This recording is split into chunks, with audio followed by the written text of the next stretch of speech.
Prezident administrasiyasının sabiq rəhbəri Ramiz Mehdiyevlə bağlı açılmış cinayət işi 2025-ci ildə geniş müzakirə mövzusu oldu. Məhkəmənin ev dustaqlığı ilə bağlı qərarı, istintaq çərçivəsində aparılan prosessual hərəkətlər və ayrı-ayrı figurantlar barədə yayılan məlumatlar prosesə qəti artırmışdı. Son günlərdə isə bu işlə bağlı açıqlamaların və informasiya axınının azalması müşahidə olunur. Məsələ ilə bağlı Today Press TV-yə danışan politoloq Əli Orucov bildirib ki, Ramiz Mehdiyevin cinayət işi üzrə istintaq hərəkətləri davam etdirilir. Stat: Mətbuatda yayımlanan məlumatlara görə bununla bağlı o bir neçə dəfə evində dindirilib. Onun ortaqları olduğu iddia edilən bir sıra şəxslər barədə müvafiq addımlar atılıb. Onlardan bəziləri istintaq təcridxanasına göndərilib. Axtarışda olanlar da var. Düşünürəm ki, Ramiz Mehdiyevin cinayətinin əhatə dairəsini tam müəyyənləşdirmək və digər ortaqlarını da ifşa etmək xeyli zaman alacaq. Bu cinayət əməli sıradan deyil və istintaqın gedişinə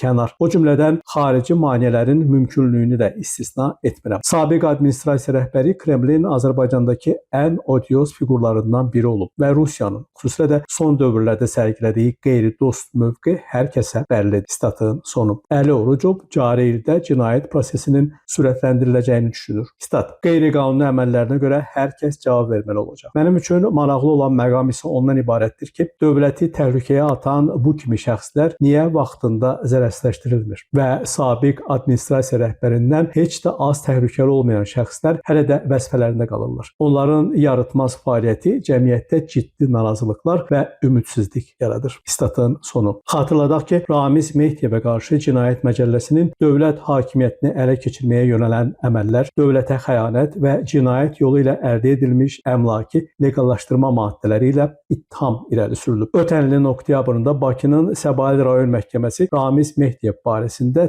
4 ay müddətinə ev dustaqlığı qəti imkan tədbiri seçib. Qiymət Mahir, Namiq Abbasov, Today Press TV.